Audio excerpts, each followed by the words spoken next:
Saludos. Ante un diagnóstico de cáncer, una de las primeras preguntas que surgen, tanto para quien lo recibe como para su familia, es ¿cuáles son las mejores opciones de tratamiento? Hoy vamos a examinar a fondo una tecnología que genera enormes esperanzas precisamente en ese momento, la protonterapia. Nos han llegado varias fuentes para analizar, destacando un informe de evaluación muy exhaustivo del Ministerio de Sanidad de España y la Sanidad catalana, que revisa toda la evidencia científica hasta la fecha. También contamos con un artículo más técnico que nos ayuda a entender su complejidad. Nuestra misión en este análisis es sencilla: ofrecer información clara y útil, separando lo que es una promesa de futuro de lo que la ciencia puede afirmar hoy, especialmente para la población adulta. Perfecto. La protonterapia a menudo se presenta en los medios y en la conversación pública casi como una solución definitiva. Más curación y menos efectos secundarios. Es una idea muy potente y, claro, muy atractiva. Nuestro trabajo aquí es contrastar esa percepción con la realidad de los datos publicados en estudios comparativos. Vamos a desglosar qué es exactamente, qué dice la evidencia científica sobre sus beneficios y riesgos reales en adultos para diferentes tumores y qué conclusiones podemos sacar. La idea es que cualquier persona que se enfrente a esta decisión terapéutica tenga una visión más completa y, sobre todo, realista. Perfecto. Pues empecemos por el principio. Para alguien que oye radioterapia, lo normal es pensar en los rayos X de toda la vida. ¿En qué se diferencia fundamentalmente la protonterapia? La diferencia está en la partícula que se utiliza para atacar el tumor. La radioterapia convencional usa fotones, que son partículas de luz, como los rayos X. La protonterapia, como su nombre indica, usa protones, que son partículas con masa. Y esta diferencia física es la clave de todo su potencial. Los fotones, al atravesar el cuerpo, van liberando energía a lo largo de todo su recorrido, antes, durante y después de pasar por el tumor. O sea que irradian no solo el objetivo, sino también el tejido sano que hay por el camino y el que hay detrás. Exacto. Los protones, en cambio, tienen una propiedad física fascinante. Se puede calcular con una precisión asombrosa la profundidad a la que van a liberar la gran mayoría de su energía destructiva, y una vez liberada, se detienen en seco. No siguen atravesando el cuerpo. A ver si lo entiendo con una analogía. Sería como si en lugar de disparar una bala que atraviesa una pared y todo lo que hay detrás, lanzáramos una bola de bolos que recorre la pista, entrega toda su fuerza al chocar con los bolos al final y se detiene ahí, sin dañar el muro que está justo detrás. ¿Se parece a eso? Y esa es una analogía fantástica. Es una imagen muy acertada. Los bolos son el tumor, y el muro de detrás son los órganos sanos que queremos proteger a toda costa. El corazón, el cerebro, la médula espinal. Esa capacidad de frenar es lo que, en teoría, permitiría administrar dosis de radiación más altas y concentradas en el tumor, minimizando el daño a los tejidos sanos circundantes.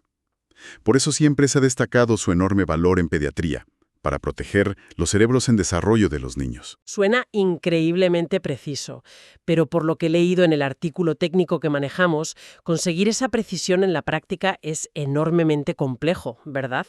No es tan sencillo como apuntar y disparar. En absoluto. Es un desafío tecnológico de primer nivel. El cuerpo no es un objeto estático. El paciente respira, los órganos se mueven mínimamente. El propio tumor puede cambiar de tamaño o forma. Claro. Durante las semanas que dura el tratamiento. Para que esa bola de bolos dé justo en el blanco siempre, se necesitan sistemas de planificación que los técnicos llaman de optimización robusta. Básicamente se crean modelos informáticos que simulan todos los pequeños errores o cambios que puedan ocurrir. 1 milímetro de movimiento aquí, un pequeño cambio anatómico allá, y se diseña un plan que sea eficaz a pesar de todas esas incertidumbres. Es una ingeniería de altísima precisión. Entendido. La física es impecable y la tecnología para aplicarla muy sofisticada. Pero aquí llega la pregunta del millón para cualquier paciente. ¿Toda esa precisión se traduce realmente en mejores resultados clínicos? ¿Viven más los pacientes o tienen una mejor calidad de vida? Esa es la pregunta crucial. Y es aquí donde el informe de evaluación de tecnologías sanitarias se vuelve nuestra principal guía. Es un trabajo monumental que ha revisado sistemáticamente 77 estudios que comparan directamente la protonterapia con la radioterapia de fotones más moderna. Y supongo que la conclusión será compleja. Es compleja y para muchos puede que sorprendente. La conclusión general, con todos los datos disponibles hasta febrero de 2024, es que para ningún tipo de cáncer evaluado en la población adulta se puede afirmar con un grado de certeza científica alto que la protonterapia consiga a la vez disminuir los efectos secundarios graves y mantener o mejorar la eficacia clínica, como por ejemplo la supervivencia. Un momento, porque esto es un titular muy potente. Estamos diciendo que, con la evidencia actual en la mano, no se puede demostrar que esta tecnología tan avanzada y costosa sea superior a las que ya existen para ningún tumor en adultos. Es muy importante matizarlo bien. No se está diciendo que no sea mejor. Se está diciendo que, a día de hoy, no tenemos pruebas científicas de alta calidad que lo demuestren de forma concluyente. La certeza de la evidencia que tenemos es, en la mayoría de los casos, baja o muy baja. Es una conclusión basada en la prudencia científica. La promesa sigue ahí, pero digamos, las pruebas contundentes aún no han llegado para la mayoría de las situaciones. Comprendo la distinción, es fundamental. No es un no, es un no lo sabemos con seguridad todavía. Imagino que la respuesta varía mucho según el tipo de tumor. No será lo mismo tratar un cáncer de próstata que uno de pulmón. Efectivamente. El informe entra en ese detalle, y es ahí donde vemos los matices. Si te parece, podemos analizar algunos de los tumores más comunes. Por supuesto. Empecemos por uno de los más frecuentes en hombres, el cáncer de próstata. ¿Qué dice la evidencia ahí? Pues en el cáncer de próstata vemos un patrón muy interesante que se repetirá. El informe encuentra algunas pruebas, aunque con una certeza calificada de moderada a baja, de que la protonterapia podría causar menos efectos adversos graves, tanto a corto como a largo plazo, en comparación con la radioterapia de fotones. Eso ya es una buena noticia para la calidad de vida. Menos efectos secundarios es un objetivo muy importante. Sin duda. El problema llega cuando buscamos el dato más importante. ¿Viven más los pacientes? Y ahí el informe concluye que la certeza de la evidencia sobre la supervivencia global es muy baja. Es decir, no hay datos sólidos para afirmar que los pacientes curados con protones vivan más tiempo. Ni siquiera se encontraron datos sobre la supervivencia libre de progresión. ¿Podrías explicar exactamente qué significa supervivencia libre de progresión? Es un término que se oye mucho. Claro, es el tiempo que pasa desde que empieza el tratamiento hasta que el cáncer vuelve a crecer o a extenderse. Es un indicador clave. Si un tratamiento mejora la supervivencia libre de progresión, significa que mantiene la enfermedad a raya durante más tiempo, lo cual es un beneficio muy relevante para el paciente. En el caso de la próstata, ni siquiera ese dato estaba disponible en estudios comparativos de calidad. Entiendo. O sea que para el cáncer de próstata el resumen sería una posibilidad de que sea un tratamiento más suave, pero una gran incertidumbre sobre si es más eficaz para controlar la enfermedad a largo plazo. ¿Este patrón se repite en otros tumores? Pensemos en el cáncer de pulmón, que afecta a tantísima gente. En gran medida sí. El cáncer de pulmón es, de hecho, una de las áreas donde el informe califica a la protonterapia como una estrategia potencialmente mejor o equivalente. Algunos estudios observaron que los pacientes tratados con protones tenían con menor frecuencia un efecto secundario llamado neumonitis por radiación. Que, si no me equivoco, es una especie de inflamación de los pulmones causada por la propia radiación, que puede provocar tos y dificultad para respirar, un efecto secundario bastante serio. Exacto. Reducir la neumonitis es un avance importante, pero de nuevo nos encontramos con la otra cara de la moneda. Otros estudios mostraron resultados mixtos o ninguna diferencia para otros efectos secundarios. Y la evidencia sobre la supervivencia tampoco es concluyente. Vemos una señal prometedora en un aspecto concreto, pero no una superioridad global clara y demostrada. Y si miramos un último ejemplo, como el cáncer anal, ¿qué nos encontramos? En el cáncer anal, la evidencia encontrada, aunque calificada de certeza baja, sugiere resultados iguales o incluso mejores tanto en efectos adversos como en la supervivencia libre de progresión, lo cual es positivo. Sin embargo, el informe vuelve a señalar la misma carencia. No se encontró evidencia publicada de calidad sobre la supervivencia global, que es el objetivo final. Es un patrón constante de incertidumbre. ¿Por qué ocurre esto? Si se han analizado 77 estudios, ¿por qué la calidad de la evidencia es tan baja? ¿Esa es la raíz del problema? De esos 77 estudios analizados, la inmensa mayoría son estudios observacionales.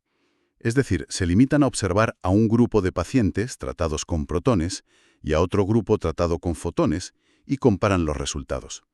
Estos estudios son útiles, pero tienen un alto riesgo de sesgo.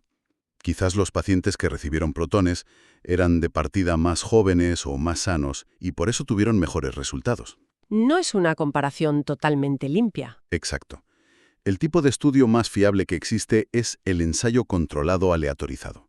Y aquí es donde podemos explicar por qué es el estándar de oro de la investigación médica. Adelante, porque es clave para entender por qué las conclusiones son tan cautelosas. En un ensayo de este tipo, se cogen pacientes con características muy similares y se asignan al azar a uno de los dos tratamientos que se quieren comparar. En este caso, protones o fotones.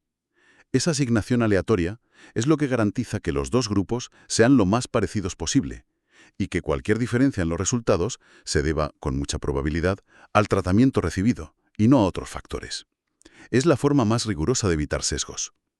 ¿Y de los 77 estudios, cuántos eran de este tipo tan fiable? Pues, de los 77, solo 5 eran ensayos controlados aleatorizados en adultos.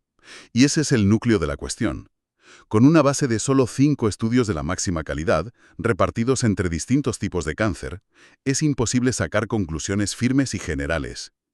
Por eso el informe es tan prudente y califica constantemente la certeza de la evidencia como baja o muy baja. Hay que decir, eso sí, que hay 38 ensayos más en marcha, que en los próximos años nos darán una imagen mucho más clara. Queda meridianamente claro. La evidencia clínica es prometedora en algunos aspectos, pero aún muy incipiente. Esto me lleva inevitablemente a otro factor decisivo para cualquier sistema de salud, e indirectamente para los pacientes: el coste. Sabemos que construir y mantener un centro de protonterapia es una inversión gigantesca.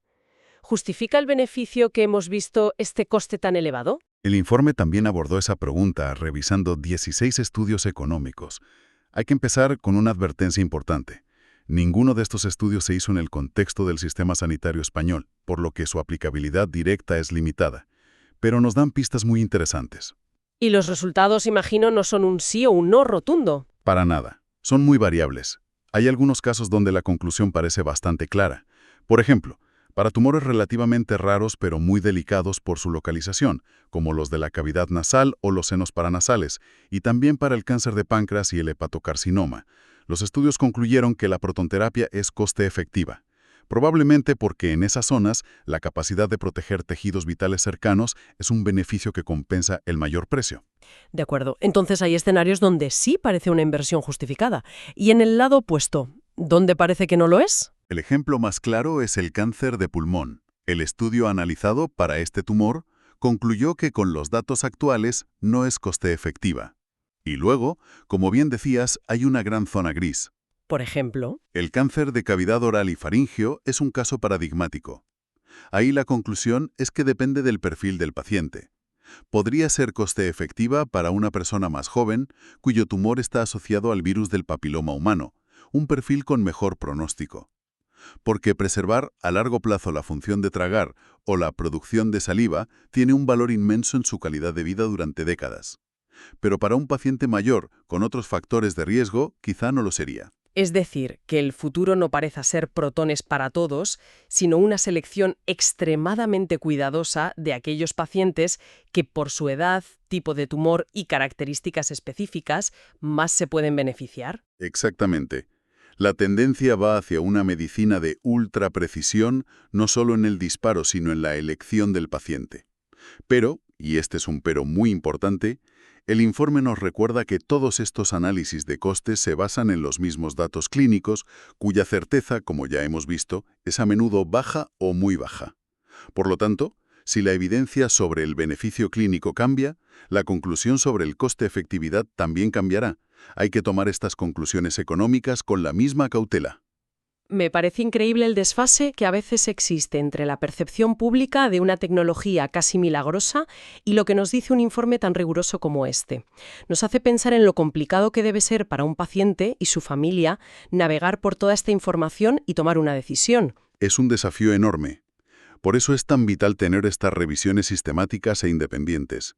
Ofrecen una brújula basada en datos, no en expectativas. Bien, creo que hemos cubierto todos los ángulos. Si tuviéramos que resumir los puntos clave para que queden grabados. Yo diría que son 3. Primero, la protonterapia tiene una base física sólida que le otorga un gran potencial teórico para proteger los tejidos sanos. Segundo, A día de hoy, y para la población adulta, la evidencia científica de alta calidad que demuestre que es superior a la radioterapia moderna en curación o control del cáncer es todavía muy limitada para la mayoría de tumores. Y tercero, existen señales positivas en la reducción de ciertos efectos secundarios para algunos tipos de cáncer, pero la certeza general de estas pruebas es, por ahora, baja. ¿Y la conclusión final del informe, la recomendación principal, cuál es? Es muy clara y práctica. Se necesita más y mejor investigación. Y para ello, recomienda algo fundamental: la creación de registros nacionales. Es decir, que cada paciente tratado con protonterapia en el país sea incluido en un registro que recoja sus datos de forma estandarizada. De esta manera, se podrán comparar sus resultados de forma rigurosa con los de pacientes similares tratados con las mejores técnicas de fotones. Así, en unos años, podremos tomar decisiones basadas en una evidencia mucho más sólida generada en nuestro propio entorno. Todo esto nos deja con una reflexión final para el futuro. Si el beneficio real y el coste-efectividad de la protonterapia parecen depender tanto de una selección exquisita del paciente, quizás la innovación más crucial que necesitamos ya no está solo en la física del protón. Quizás el gran reto ahora es biológico y computacional. Desarrollar herramientas capaces de predecir, antes de empezar cualquier tratamiento, qué persona concreta va a obtener un beneficio sustancial de esta tecnología, frente a otra que obtendría un resultado igual de bueno con una radioterapia de fotones moderna, que es mucho más accesible. La verdadera revolución será poder hacer esa elección con certeza.